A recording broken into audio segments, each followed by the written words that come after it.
नमस्कार, मी अरुण गोडबोले. आपण बघता माझा चॅनल अरुण गोडबोले. लोकसभा निवडणूक 2024 या मालिकेतील हा दुसरा भाग. या दुसऱ्या भागात मला एक गोष्ट मांडायची ती अशी की मध्यंतरी निवडणूक आयोगाने जे अनेक बदल केले त्यामध्ये प्रत्येक उमेदवाराने आपल्यावर असलेल्या कोर्ट केसेसचा, पोलीस केसेसचा सर्व तपशील जाहीररित्या वर्तमानपत्रात द्यायला पाहिजे अशा तरी सक्ती केलेली आहे. आणि दुसरा भाग आपली एकूण मालमत्ता जाहीर करायचा, ती सुद्धा पब्लिकली वृत्तपत्रातून ही सक्ती केलेली आहे. आता प्रत्यक्षात ते जाहीर केलं जातं, पण कुठल्या तरी एखाद्या कानाकोपऱ्यातल्या छोट्या वृत्तपत्रात जाहीर केलं जातं आणि मतदारांचं तिकडे लक्ष जात नाही. मला असं वाटतं की एक सामान्य मतदार म्हणून किंवा सुजाण मतदार म्हणून तुम्ही तुमच्या मतदारसंघामध्ये जे उमेदवार उभे आहेत त्याची ही तऱ्हेची पोलीस डिक्लेरेशन जी आहेत ती सगळी बघावीत. अनेकदा राजकीय मंडळींच्या बाबतीत राजकीय गुन्हे दाखल असतात, म्हणजे मोर्चा काढला त्याचा गुन्हा दाखल आहे, निदर्शनं केली त्याचा गुन्हा, हे गुन्हे सोडून द्या. पण क्रिमिनल स्वरूपाचे काही गुन्हे जर असले तर त्यासंबंधी आपण माहिती घेणं हे गरज आहे. खूपदा त्या जाहिरातीमध्ये फक्त सेक्शन छापलेला असतो IPCचा, त्या सेक्शनमध्ये अर्थबोध होत नाही. पण जाणकार माणसांनी ते सेक्शनचा जाणून घ्यावा असं मला स्वतःला वाटतं. म्हणजे आपण ज्या उमेदवाराला मत देणार किंवा देणार नाही समजा, पण जो आपला प्रतिनिधित्व करू इच्छितो त्याचं कॅरेक्टर काय आहे, व्यक्तिमत्व काय आहे, चारित्र्य काय आहे हे आपल्याला समजू शकेल. आणि जर हे राजकीय जर गुन्हे असले तर त्यात काही मिळत नाही, तो त्यांचा हक्क आहे आणि कुठल्याही राजकीय कार्यकर्त्याला किंवा नेत्याला हे केलंच पाहिजे.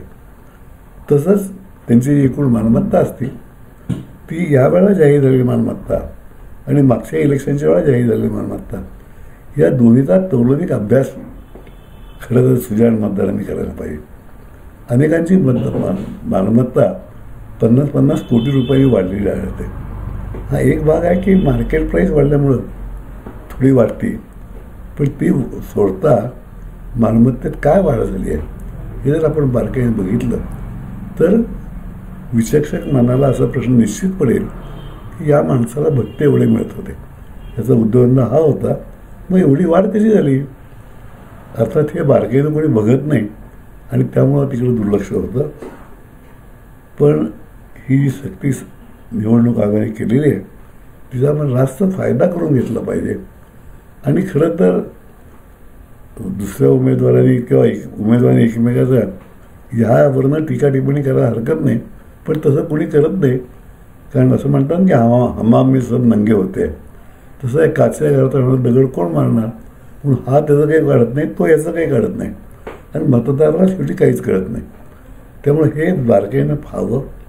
कदाचित एखादा फोरम असला आपल्या मतदारसंघात, विचारमंच असला तर त्यांनी आवर्जून ह्या उमेदवारांच्या या जाहिराती काढाव्यात, त्यासंबंधी लोकांना प्रबोधन करावं, म्हणजे लोकांना योग्य उमेदवाराची निवड करता येईल.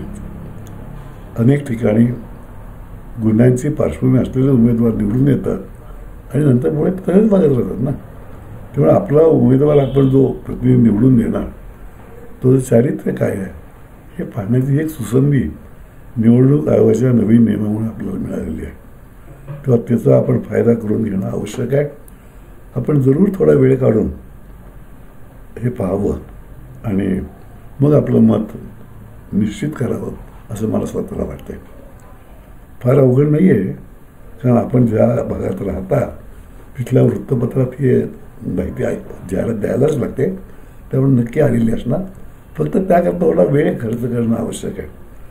जर तुम्हाला 5 वर्ष चांगला प्रतिनिधी हवा असं वाटत असेल तर तेवढा वेळ जरूर तुम्ही द्यायला पाहिजे असं मला स्वतःला वाटतं.